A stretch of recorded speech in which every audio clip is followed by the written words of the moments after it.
Selamat datang di channel kami.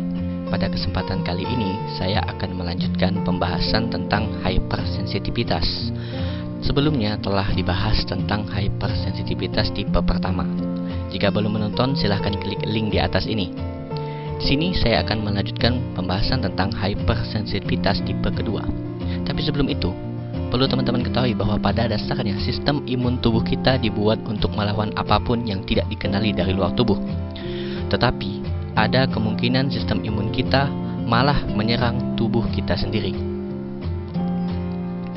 Pada tubuh kita ada yang namanya proses immunological tolerance, yaitu suatu proses seleksi untuk sel limfosit T dan sel limfosit B. Proses seleksi tersebut bertujuan agar sel T dan sel B yang dibuat dapat menyerang antigen dari luar tubuh, bukan malah menyerang sel tubuh kita sendiri.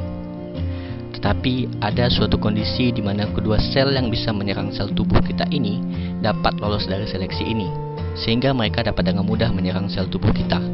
Inilah yang disebut sebagai penyakit autoimunitas.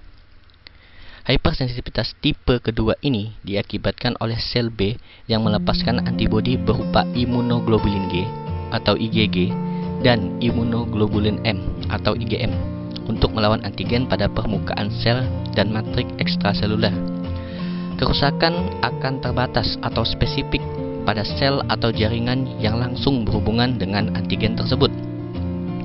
Pada umumnya, antibodi yang langsung berinteraksi dengan antigen permukaan sel akan bersifat patogenik dan menimbulkan kerusakan pada target sel. Mekanisme hypersensitivitas ini dengan cara aktivasi sistem komplement. Saat antibodi IgG atau IgM terikat pada permukaan sel, terjadi pengaktifan sistem komplement. Aktivasi komplement yang pertama adalah protein C1 yang berikatan pada reseptor Fc pada antibodi, dan C1 kemudian akan memanggil protein komplement yang lain, yaitu C2, C3, C4, C5, C6, C7, C8, dan C9. Protein-protein komplement tersebut akan pecah menjadi dua bagian, yaitu bagian A dan bagian B. Protein komplement C3A, C4A, dan C5A akan berperan sebagai agen kemotaksis, yaitu akan menarik sistem pertahanan tubuh untuk bergabung ke sana. Contohnya adalah neutrofil.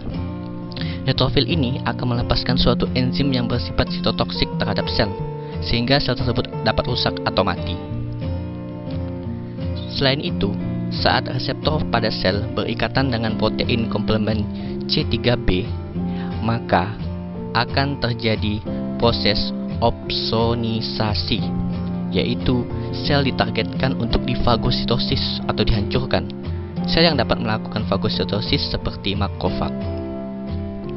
Kerusakan sel yang dimediasi antibodi dapat terjadi melalui proses lain, yaitu antibody dependent cellular cytotoxicity atau ADCC.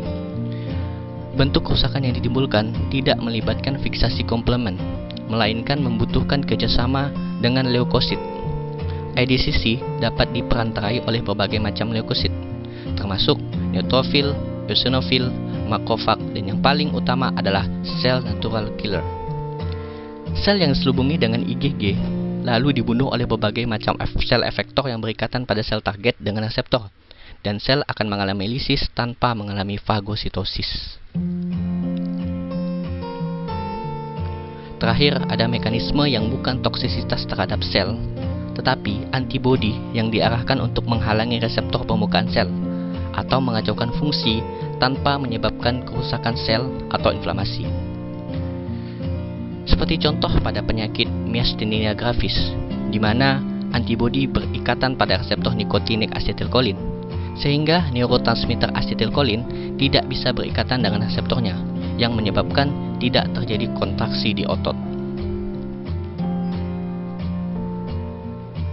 Terima kasih. Semoga video kali ini dapat bermanfaat untuk teman-teman semua. Jika teman-teman suka dengan video kami, silahkan klik tombol like. Dan jika ingin melihat video selanjutnya, silahkan klik subscribe.